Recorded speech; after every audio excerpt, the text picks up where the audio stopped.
पंजाबियों के लिए खुशखबरी सुन लें, जरा दिल पे हाथ रखें। बेचारों के आलू मर गए, गंदम मर गई, राइस हुए ही नहीं, धाई बेचारे मर गए, मकई का कोई हाल नहीं है। अब एक और बड़ा आपको सरप्राइज मिलने वाला है मेरे पंजाबी दोस्तों। पंजाब हुकूमत ने जो पंजाबी हैं उनके ऊपर 30 रुपए फी भैंस गोबर टैक्स लगा दिए।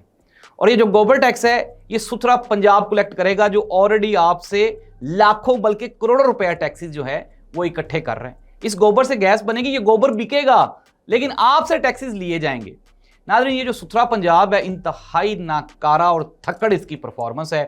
अभी रिसेंटली मैं जब अपने गांव गया और वहाँ पे मैंने जाके देखा सीवरेज का पानी गलियों मोहल्लों में तैरता फिरता है, नमाजी वहाँ से गुजर नहीं सकते, जगह जगह कूड़े करकट के ढेर हैं।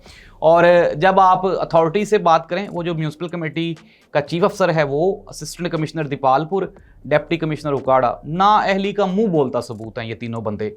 और जब इनकी तवज्जो दिलाई जाए मसाइल की जानिब तो आगे से हिले बहाने बनाते हैं, इधर उधर की बातें शुरू कर देते हैं। नाज़रीन, सुथरा पंजाब हवेली लखा की ना अहली और नालायकी ये तो सिर्फ एक मिसाल है। पूरे पंजाब में सुथरा पंजाब इसी तरह से अवाम को चूना लगा रहा है, कम आने का नहीं तो टैक्सीज अरबों खरबों रुपए के। तो नाज़रीन, अब हुकूमत को चाहिए कि वो इस तरफ तवज्जो दे और जो बेचारे पंजाबियों के साथ जुल्म हो रहा है उससे हाथ उठा ले। अल्लाह इस मुल्क और कौम का हामी और नासिर हो। अल्लाह हाफ़िज़।